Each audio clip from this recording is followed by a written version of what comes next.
right, so let's go ahead and date this. All right, we're going to start chapter 5, section 5-2, actually, is where we're going to go. All right, so let's date it. September 28th.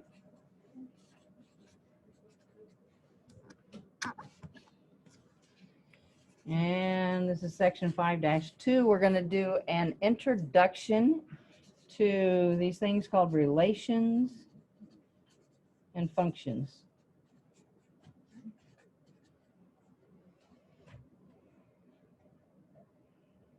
Okay. Definitions. We're going to start with some definitions because if I use these words, you've got to know what they mean. All right. So we have this thing called a relation. All right. It is going to be a set, literally a set of ordered pairs.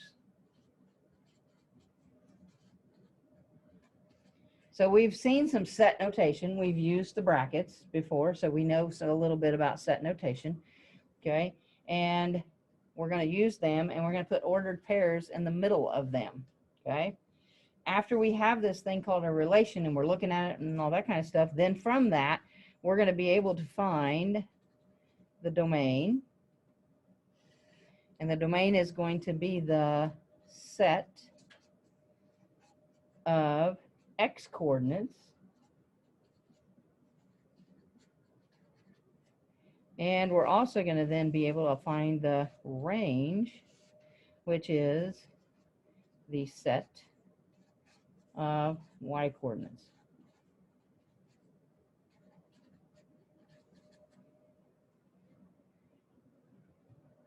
Now that's just definition wise so that I can explain to you the different types of problems that we're going to do, what they're going to look like, okay, that sort of thing. So I'll give you a minute to finish copying that down.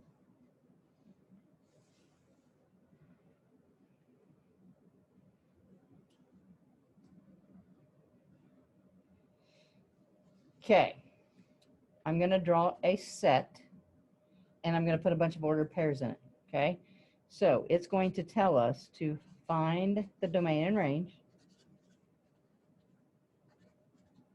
That's our directions. Find the domain and range. And they could literally give you a relation. Okay, so they could give you -1, 2. That's an ordered pair inside our set bracket. So I'm making this a set of ordered pairs. There will be a comma in between those ordered pairs. So maybe say 6, 0 as a second ordered pair inside there. And then maybe a 3, -5.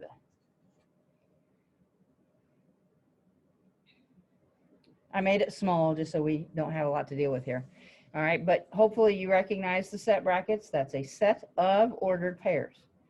Okay, now, if I want the domain and range, what did it tell you? It tells you it's a set of x coordinates and it's a set of y coordinates. So when you write your answer, you ought to be using set notation, okay? Tell people that it's the domain. Use a capital D because that's usually what we do for domain. You can do colon, you can do equals, either one there. I want set brackets because I need to have it as a set of ordered pairs. Okay, now if it's a set of, set of x coordinates, where's my x coordinates? Left side of the ordered pair, right? So -1 and 6 and 3. All right, now in most textbooks, they're going to tell you to write it in order from smallest to largest. In all honesty, I don't care, okay? You're less likely to make a mistake if you just look at that relation and write them all down left to right.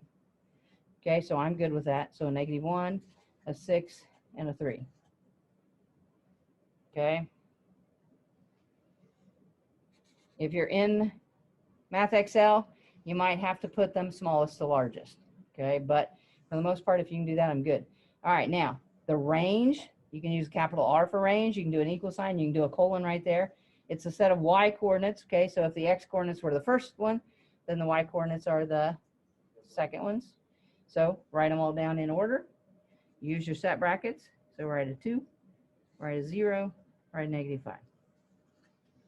Okay, so then there's the answer. I found domain and range. You probably did that last year. Yep. Okay. Now, they don't have to give that to you as a relation. That's just one way they could write the problem. They could also do this thing called a mapping. So another vocab word there without actually writing the definition. Okay, they could do a mapping. And it doesn't matter whether the mapping is in ovals or boxes or whatever shape they use, but basically what they do is they'll either have a box or an oval. They'll have another box and an oval. All right, one of those ovals or boxes represent all of the x coordinates. The other one represents all the y coordinates. And then they just kind of draw arrows between them to map things out. So they might tell you there's a -1 here, there's a 3 here, and a 5 here. All right, and then maybe they give you a 2 over here, and an 8, and a -4. And then they will draw arrows from one to the other to match them up. So that might be one right there. They might draw an arrow from 3 to the -4. They might draw one from the 5 to the -8. Now, when they draw the arrows, what's that mean? That's the ordered pair. So really, this is the same thing as the ordered pair -1, 2. This is the ordered pair 3, -4. This is the ordered pair 5, 8. It's just giving it to you in a different format. Okay? So, but if it's like this, isn't it even kind of easier for domain and range? Because the domain's over here and the range is over here, and they've already split them up for you. Okay? So, domain in set brackets, -1, 3, 5.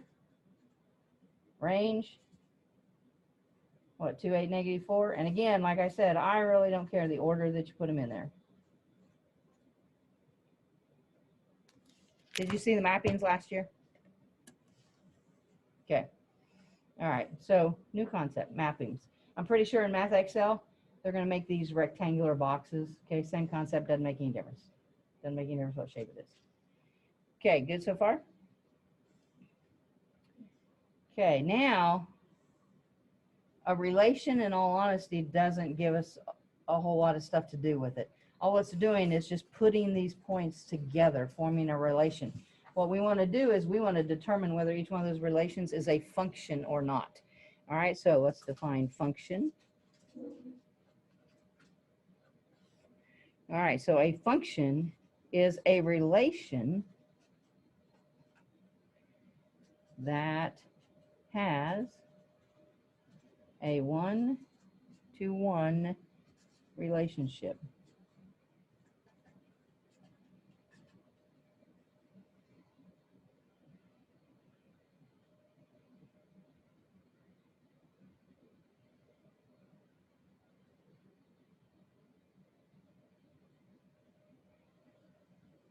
I'm going to put something in parentheses here to help you understand what it means to say 1-to-1 relationship.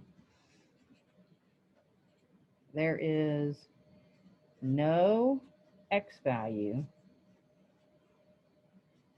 that corresponds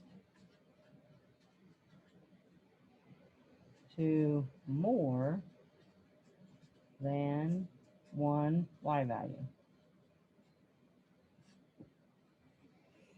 So in other words, there's no duplicates on my x's, because I cannot pair a 3 with a 2 and then also turn around and pair that same 3 with a -5.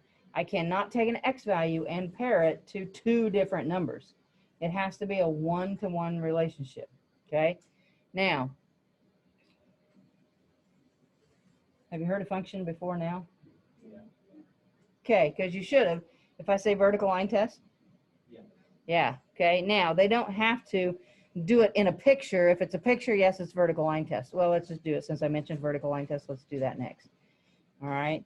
A vertical line test tells you whether or not you have a function. Okay. It determines whether or not a relation is a function. And we like these things called functions. All right, so vertical line test. So we've all done it. You got to have pictures to look at, or in other words, graphs of these functions. All right, and you could indicate like what type of functions they are, because we've already started looking at some of these. All right, so if I had something that looks like that, what type of function is that one? It's linear. Okay, so this one is a linear function. All right, now if I do the vertical line test, if I draw an up and down line anywhere along that graph, does it cross more than one spot? Nope. So is this a function? Yes. So it's a linear function.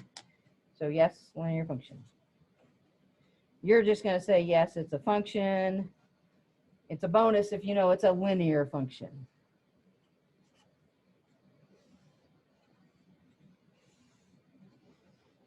How about another one that we should know because we had done them earlier? Okay. How about if I had a picture that roughly looks like that? Yes, it's a function. Now, can you tell me what type of function? Yeah, it's a cubic function. This would be the x to the third, y equals x to the third. So this one is a cubic function. Again, the name there is a bonus if you can do that.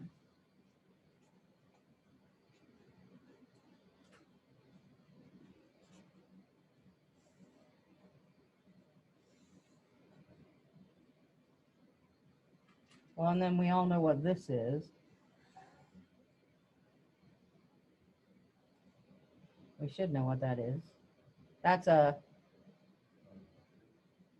not a function. Yes, it's not a function. All right. It's a circle, right? It's a circle. But I can't say it's a cubic function. I can't say it's a circle function because it's not a function. This literally is just a circle. All right. And it fails the vertical line test because it crosses in 2 points. So it is not a function. But it is something that has an equation, which you did not do any of those last year. You'll do a lot in geometry with circles. There is an algebraic equation that goes with it. We can manipulate it and do things with it. So it has an equation, but it's not a function because it fails that vertical line test. Okay? All right, so you did vertical line test. Did you look at relations and determine whether or not they were functions last year? So like same question as those over there. I'll go ahead and write some directions down. Determine whether or not the relation is a function. Okay, so something along those lines would be your directions. Okay, determine whether or not the relation is a function. So they're going to give it to you in a relation. So they're going to give it to you maybe such as, say, 6, 2 as your first ordered pair, 3, -1 as your second ordered pair, -2, 0 as your third pair, and then maybe say 6, 5. So I have a relation.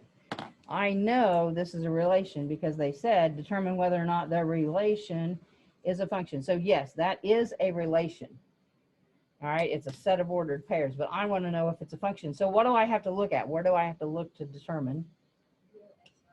Yep, that's all you got to do. Take a look at every one of those x values. I got a 6 here. I got a 3. I got a -2. I have a 6. Do I have a one-to-one relationship? No, because the 6 is paired with 2, but the 6 is also paired with 5. So my x's duplicate. If you have duplicate x's in there, it is not one-to-one because I'm pairing it with 2 different things. So there is not a one-to-one relationship. So this is not a function. So it's not a function. All right, and it's because of those 6's. 6 has been paired with 2 different numbers, so it is not a one-to-one relationship. If I've got all different x's, then I'm good to go. Okay. So let's take a look at this. Let's do like a 1, -7, and then a 2, 6, and then a 3, -7. Am I starting with a relation? I am, right? I am starting with a relation. So definitely a relation because I have a set of ordered pairs. Okay, now take a look at all them x's. Are all the x's different? Yep, so do I have a function? Yes? Okay, now somebody's going to go, oh, but I got a -7 and I got a -7. Do we care that the y's duplicate? It doesn't matter. So don't ever look at the y's. I don't care that those -7s match. I've got two of the same y's. It doesn't matter. I'm looking only at those x's. They're all different. So yes, this is a function. And the only reason I even put that question on there is because lots and lots of people will go, oh, but I got two y's that match. I don't care. It doesn't matter. You're only looking at your x coordinates. Okay, so good so far? Okay. All right. You should have used XY tables last year. Okay, so we know what an XY table is. There can be an extended XY table. There can be short modified XY tables. Okay. The question could say, find the range for the given domain. All right, so that's your directions. Find the range for the given domain. And what they're going to do is they're going to give you a function like y equals maybe say 5x minus 2. We don't want to make it too hard. And they're going to give you the domain maybe being a -1, a 0, and a 2. I'll pause, walk away from that so you get time to write it down. Now, nowhere in those directions does it say use an XY table. It doesn't say use an XY table. However, that's going to be the easiest way to do this. All right, it's going to be the easiest way to do this. I'm going to draw what's called an extended XY table because I want to see your work in the middle. All right, and then I'll show you the shorter version of the XY table. All right, so I'm going to do this in orange because this would be what you would write down. All right, so an extended XY table has a column for X, has a column for Y. Does anyone know what goes right here? Yes. I didn't hear you. You got to say it a little louder. The equation part of it. All right, so this part right here goes right here. So 5x minus 2. All right, so whatever the expression happens to be goes right there. Okay. Now, these are my x's, so these are my domains. These are my y's, so this is my range. I only need the range that corresponds to this domain. So I'm going to take these numbers and I'm going to write them down. I'm going to do my first one. I'm going to do the second one. I'm going to do the third one. Now, the purpose of doing this extended XY table, this part right here, is just so you have a place to show your work. That's the only reason for that. All right, so this says what? Take -1, plug it in for X. This says take 0, plug it in for X. This says take 2, plug it in for X. So if we do it one at a time, it'd be 5 times -1 and then minus 2. And then I'm hoping after you write that out, you can do it in your head, right? 5 times -1 is -5, minus 2, -7. Okay, filling in this middle one, I put the 0 in for X, so everything else stays the same. So 5 times 0, and then minus 2. Again, we ought to be able to do this in our head. -2. And then again, you're going to plug that in for your X, keeping everything else the same. So 5 times 2 minus 2, 8. Okay, so now, just by making the table, I didn't answer the question. This says find the range. So then I would need to write the range is just this set of numbers. And the -7, the -2, and the 8. So technically, that's my answer. That's how I got it. Now, let's call this an extended XY table. And that's probably the kind you had to make last year. I don't know. I'm hoping. All right, now, once you get really, really good, you're just going to make an XY table that looks like this. And you're going to put -1 here, and you're going to put 0 here, and you're going to put 2 here. You did? You were allowed to do this last year? Okay? Because you ought to be able to take this and go, oh, I'm going to plug it in right here and get -7. I'm going to plug in 0. I get -2. I'm going to plug in 2. I'm going to get 8. Okay? So that's the shorter version of it. Okay. All right, so then we're good with that, right? So they're going to set up questions like that. Like I said, nowhere in the directions is it going to say, hey, use an XY table in order to find it. They expect you to know how to find it, the relationship between a domain and a range, okay? Now, something you may not have done very much last year, but it's all in this same section, okay? Let's take a look at function notation. After I do some of these, then you can tell me whether or not you did it last year.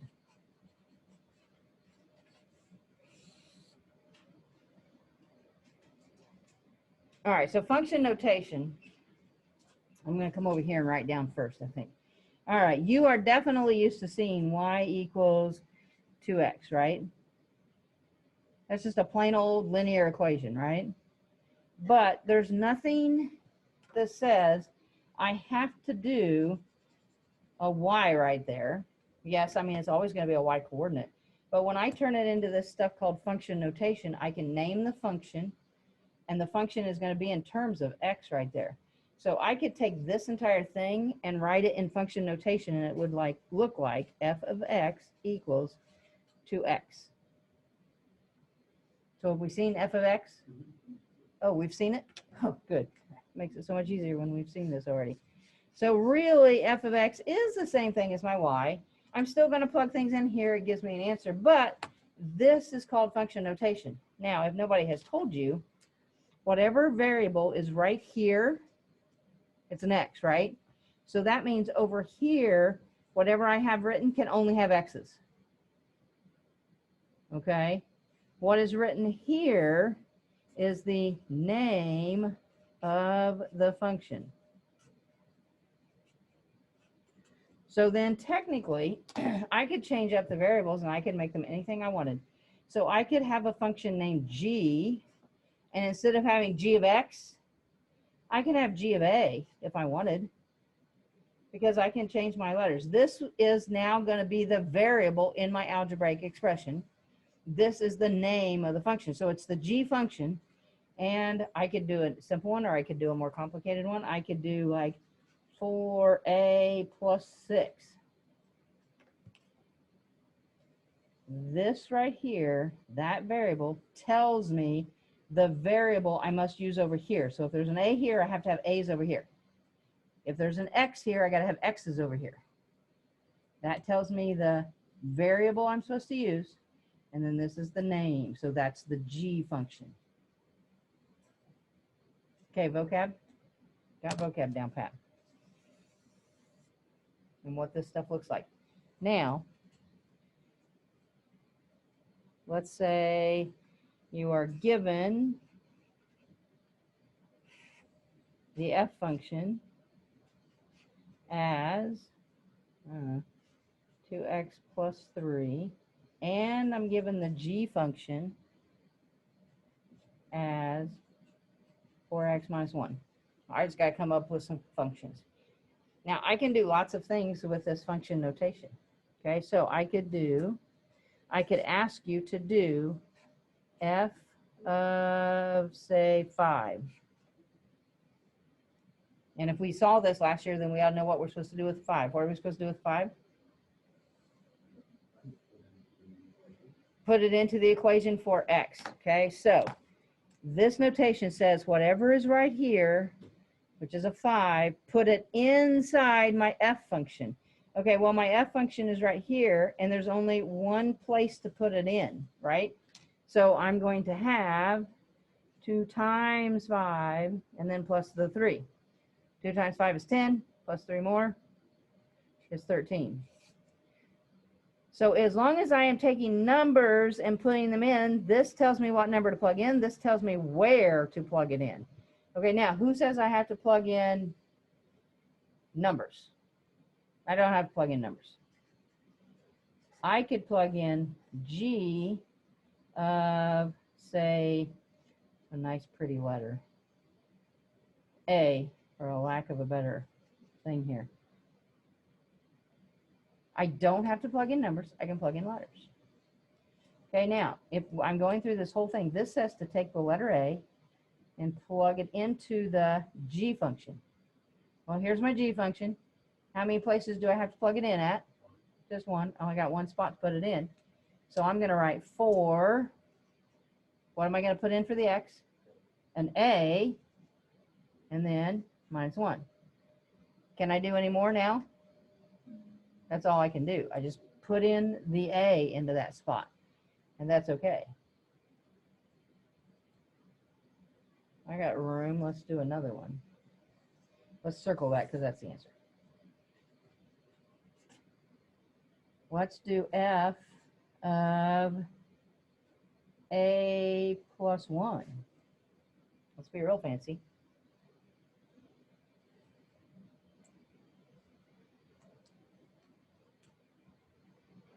I got a lot inside here. I got an a plus 1, right? And it says to put it inside the f function. Okay, so here's my f function. I got one place to put it. When I do it, I have to keep the 2, right?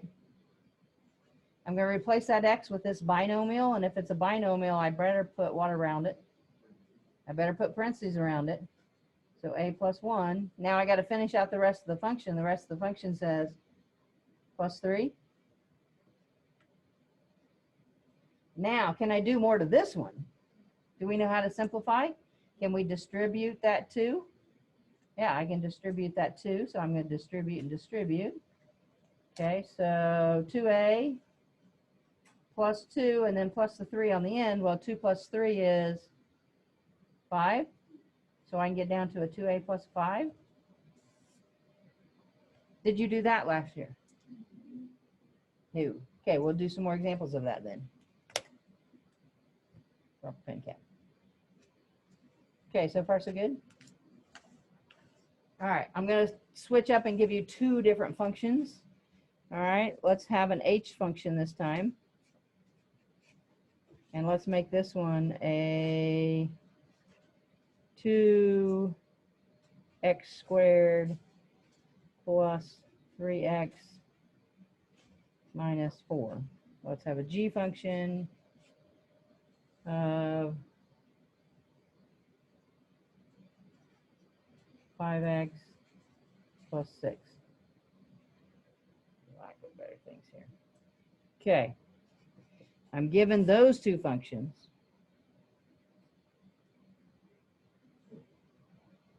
Let's go back to a plain number just for practice. Let's do an h of, I don't know, 3 because I want to keep the numbers relatively small. That says take the 3 and put it where? Every place that there's a variable in my h function. How many places do I stick it in at? Nolan, how many places am I going to stick it in? 2, because I got 2 x's. I got an x here, I got an x here.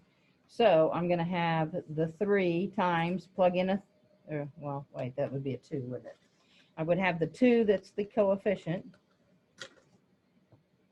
Now I'm going to take the 3, I'm going to plug it in, so I have a 3 squared. I've got this 3, which is the coefficient. I'm going to plug a 3 in, and then I'd have the minus 4. So this one's going to give me a number. If I have a number and I'm plugging in, I'm going to get a number answer, right? 3 squared is 9 times 2 is 18. 3 times 3 is 9. And then minus 4. Somebody do that really quick. What is that? 27 minus 4. Don't let me screw up. 27 minus 4 is 23. Okay, so I got a nice little 23. I haven't used the g function yet, but I probably could here. Let's do, oh, that one might be a little too hard. Let's do g of e. Let's make it a 2e. Maybe that will make it a little bit more challenging. Let's go 2e plus 1.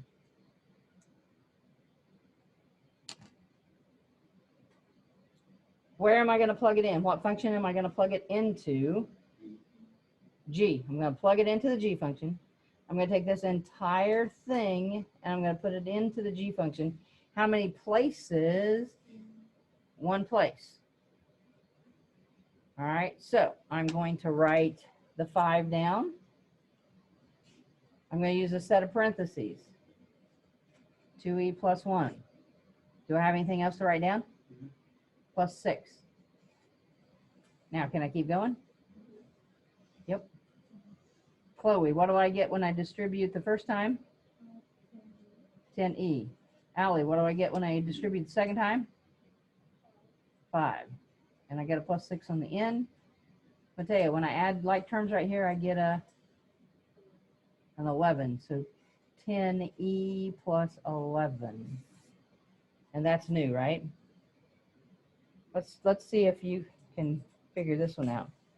What if I did h of x plus g of x? What if I did that? H of x plus g of x. Yeah, just add the two expressions. Just add the two expressions, right? This says take whatever h is and add it to whatever g is. Okay, well, h is that, so 2x squared plus 3x minus 4. I'm going to go ahead and put a set of parentheses around it because then I will know, oh, hey, that's the g function or h function. All right, and then plus the g function, which is the 5x plus 4. 6. I wrote 6, I just said 4. My hand and my brain do not always coordinate. Okay, now, does that look like stuff you did with me back in December?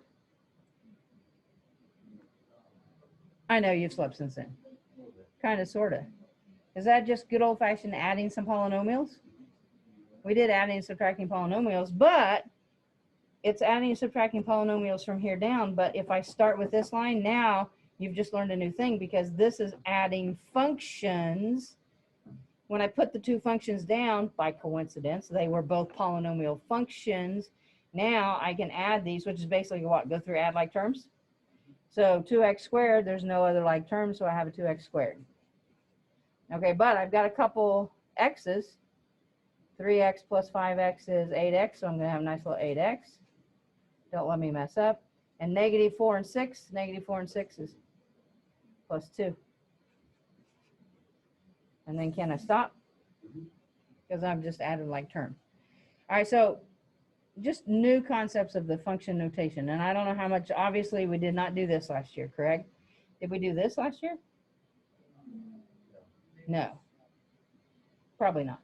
And not unless you accidentally stumbled across it in that IXL stuff you were doing.